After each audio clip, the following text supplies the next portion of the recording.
नमस्कार मेरे प्यारे बच्चों।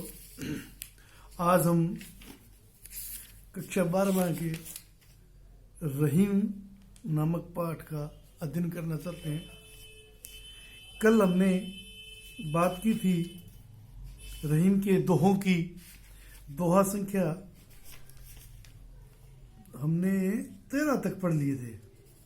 दोहा संख्या 13 तक। बड़े बड़ाई ना करे, बड़े बड़ो न बोले बोल, रहीमन हीरा कब कहे, लाख हमारो मोल। ये दोहा कल हमने किया था। इसके आगे वाला आज मैं कर रहा हूँ। सभी बच्चे मन लगा के आप इसे सुने और फिर उसके बाद में इसका अभ्यास करें बार बार। बिगड़ी बात बने नहीं, लाख करो किनको, रहीमन फाटे दूध को, मथे न माखण होए। रहीमदास जी अपने दोहों में बता रहे हैं कि बिगड़ी बात बने नहीं। अगर एक बार कोई काम खराब हो जाए तो उसके अंदर दोबारा वैसा करने में वो वैसा नहीं रहता।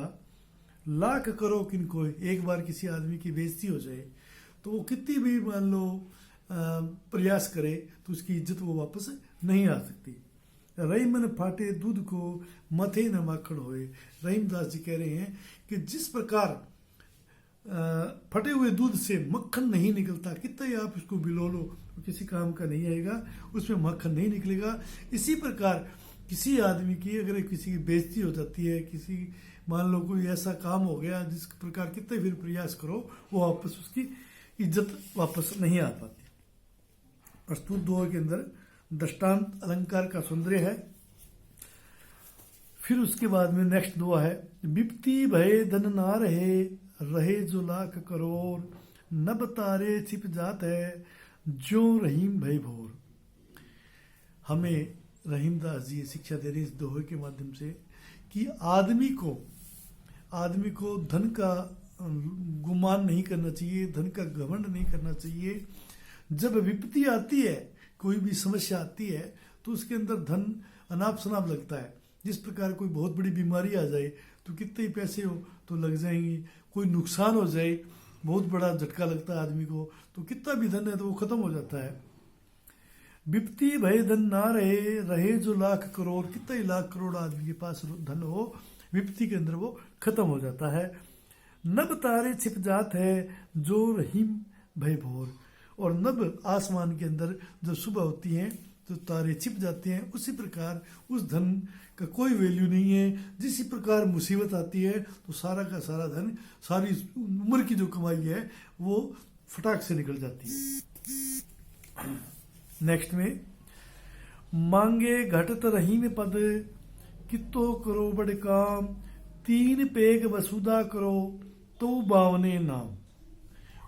रहीमदास जी आगे इस दोहे में कह रहे हैं कि मांगने से आदमी की इज्जत घटती है। चाहे वो कितना ही बड़ा आदमी हो, एक बार आपसे कोई चीज मांगने लग जाए तो आपको लगता है यार ये कहाँ से मांगने वाला रोज आ गया, तो उस आदमी की इज्जत घटती है। मांगे घटत रहीम पद, कितो करो बड़े काम, कितना ही वो बड़ा काम कर दे अगर वो मांगता है तो उसकी इज्जत घटती है। तीन पेग वसुधा करो, तो बावने नाम। बलि, राजा बलि का नाम सुना होगा, बहुत बड़ा दानदाता था। और यज्ञ के अंदर जब कोई भगवान विष्णु बोलने के रूप में उसके पास आए तो इंद्र ने भेजा था भी अगर ये इसी प्रकार से काम करता रहेगा तो ये स्वर्ग का जो इंद्रासन है वो ले लेगा। तो विष्णु फिर एक बोलने के ब्राह्मण के रूप में आके उनसे वचन मांगा, मैं तेरे से 3 पग नाप के भूमि मांगता हूँ। तो एक पग के अंदर सारी पृथ्वी नाप ली, दूसरे में उसने आकाश पाताल, और फिर कहा तीसरा पग मैं कहाँ रखूँ। तो राजा बलि ने कहा भी आप मेरे सिर पे रख लीजिए, मेरी छाती पे रख लीजिए। तो तीसरा पैर जैसे भी उसने लगाया तो उसको मोक्ष की मिल गया। तो 3 पैर के अंदर उसने सारी, 2 पैर के अंदर भूमि नापी, तीसरे पैर के अंदर उसने बलि का मोक्ष गमन कर दिया। तो 52 मतलब विष्णु कितना ही बड़ा हो लेकिन उसके याचक के रूप में उसके सामने आया था बलि ने उसको दान दिया, जो मांगा उसकी पूर्ति की। तो वो मोने ही आज कहलाते, बामन का अवतार है। मान सहित विष खाए के शंभु भय जगदीश, बिना मान अमृत पिए रहु कटायो शीश। इसमें रहीमदास जी कह रहे हैं कि आप इज्जत से कोई काम करोगे, कोई मान सम्मान से काम करोगे, अगर जहर भी पीते हो ना तो उसमें आपका मान बढ़ेगा, अपमान नहीं होगा। इसमें दृष्टांत दिया गया है कि जब समुद्र मंथन हुआ था तो उसके अंदर अमृत और विष सारे ये कामधेनु वगैरह ये निकले थे, गाय वगैरह, तो 16 रत्न बहुत सी चीज़ें। तो उसके अंदर जब अमृत की बात आई तो पहले सबसे पहले जब विष की बात आई तो विष कौन पिएगा, तो सभी कहने लगे भाई विष तो नहीं पी सकते। तो सभी लोग भगवान शिव के पास गए कि तभी वो नीलकंठ कहलाए कि आप किसी प्रकार ये जो समस्या है अभी विष का पान कौन करेगा। तो भगवान शिव ने मान सहित वो विष पिया और वो कंठों के अंदर रोक लिया। तो यहाँ कंठ नीलकंठ कहलाते हैं, इसीलिए नीलकंठ भगवान शिव के लिए ये कहा जाता है। तो मान सहित जहर पी के वो जगदीश यानी कि ईश्वर कहलाए। और जब अमृत की बारी आई तो राक्षस और उन्होंने देवताओं ने जब मिलकर समुद्र मंथन किया था तो इसमें जो राहु था, एक दैत्य था, तो वो देवताओं की श्रेणी में जाके खड़ा हो गया था अमृत पान करने के लिए। तो देवताओं जब जैसे ही उसने अमृत पिया तो वो अमृत हो गया, लेकिन अमृत होने के बाद में उसकी बेइज्जती भी हुई तो उसको सिर कटवाना पड़ा था अमृत पान करने के बाद में। बिना मान अमृत पिए रहु कटायो, इसे यानी कि धोखे से उसने पिया तो उसका मान नहीं बढ़ा था, तो उसमें अपमान हुआ था।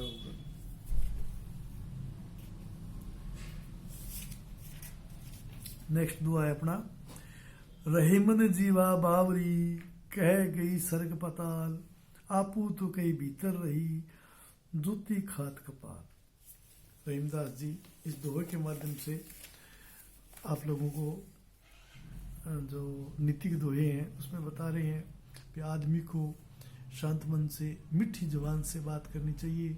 जो हमारी जीवा है वो कड़वा बोल बोलती है, किसी को गाली निकालती है, क्रोध में बात करती है, वो तो अंदर रहती है। रहीमन जीवा बावरी, बावरी यानी कि गलती के अंदर वो बावरी काम करके मुंह में रहती है। कह गई स्वर्ग पाताल, स्वर्ग और पाताल यही जबान है जो आदमी को स्वर्ग पहुंचा देती है और यही पाताल में धराशायी कर देती है। आप किसी को गाली निकालोगे तो वो आपसे झगड़ा करेगा, और जब जूते मारेगा तो जबान तो आपकी मुंह में रहेगी और जूते सिर में पड़ेंगे। आपू तो कहीं भीतर रही जूते खात कपाल, कपाल मतलब सिर में जूते पड़ेंगे, जबान उसके अंदर रहती है। यानी कि जो ये जबान है ये मीठी बोलनी चाहिए, नहीं तो ये दूसरों को मरवा सकती है। जूते बोलते समय सावधानी सोच समझ के बोलना चाहिए। अमृत ऐसे वचन में रहीमन रीस की घास, जैसे मिश्रू में मिली निरस बांस की फांस। रहीमदास जी अब दूसरे दोहे में बता रहे हैं, अमृत ऐसे वचन में रहीमन रीस की घास। कई बार अपने देखते हैं कोई आदमी मीठा बड़ा बोलता है लेकिन मन में उसके जहर भरा होता है, और जब वो बोलता है तो उसके जो मीठी ध्वनि है, मीठी जो आवाज़ है वो ऐसे लग रही है जिस प्रकार से चुभ रही हो कोई। आप जैसे सास बहू के अंदर कह देती है, ताने देती है उसको। सास तो है बिल्कुल माँ जैसी है लेकिन उसकी बातों में क्या कड़वापन है, उसमें वो गांठ रखती है। अमृत ऐसे वचन में रहीमन रीस की घास, ऐसे में रीस की घास रखे हुए है। तो वो किस प्रकार का उदाहरण दे रहा है आगे, जैसे किस प्रकार, जैसे मिश्री में मिली, मिश्री बहुत मीठी होती है, उसके अंदर निरस बांस की फांस, बांस होता है सूखा, उसकी कोई सड़ी वगैरह आ जाए तो मुंह के अंदर आने से क्या होता है वो कहीं ना कहीं चुभ जाएगी। थोड़ी सी कोई सरका आपके हाथ में लग जाए तो आप परेशान होते हो।